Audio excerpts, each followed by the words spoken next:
بتبقى على كل سفرة، بس مش كل اللحمة زي بعض. تعالى اقولك ايه فوائد الكوارع وايه الفرق بين الفشة والكبدة ومين لازم ياكل ومين لازم يبعد. في الفيديو ده هنتكلم عن اجزاء الذبيحة وازاي نختار منها اللي يناسب صحتنا. معاكم إيمان الجندي، استشاري تغذية علاجية، سمنة ونحافة ورياضيين، حوامل ومرضعات، أطفال وبالغين وكارسن وذوي أمراض مزمنة. اولا تعالوا نتكلم ايه هما اصلا اجزاء الذبيحة.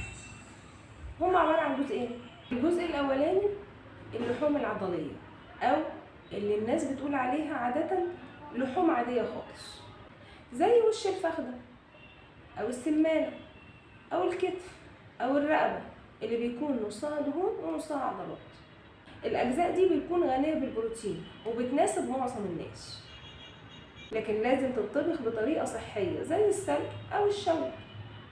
تاني حاجة الأحشاء الداخلية اللي بنسميها الأورجان ميت، زي الكبدة الغنية بالحديد طبعا، وكل الناس عارفين ان اللي عنده أنيميا بياكل كبدة، وكمان مصدر هام جدا لفيتامين ايه، بس مش لكل الناس، خلوا بالكم هقول لكم واحنا بنتكلم.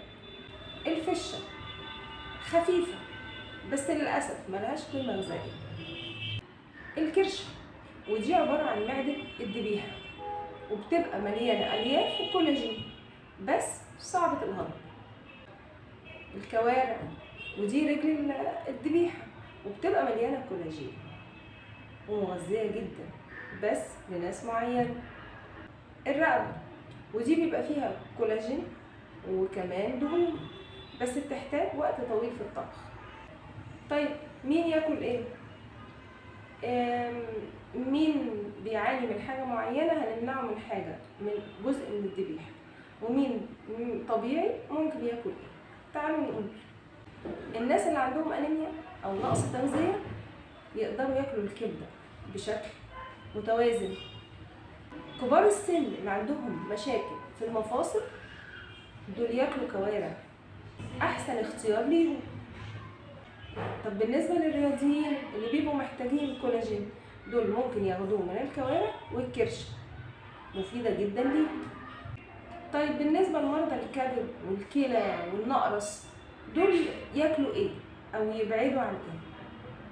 دول لازم يقللوا اكل الاورجان ميت اللي هي الاحشاء الداخلية زي ما اتكلمنا، ويبعدوا عن الشوربة الدسمة، وياكلوا كميات قليلة من اللحوم العضلية اللي بتكون حمراء او ما فيهاش دهون، ولازم نحط معاها خضار وسلطه.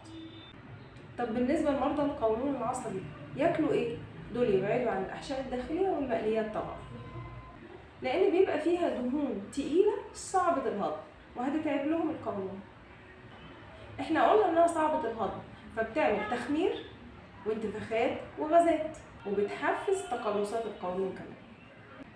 بس مسموح لهم ياكلوا لحوم حمراء عاديه من غير دهون وكمان من غير توابل تقيله او توم ني او بصل ني.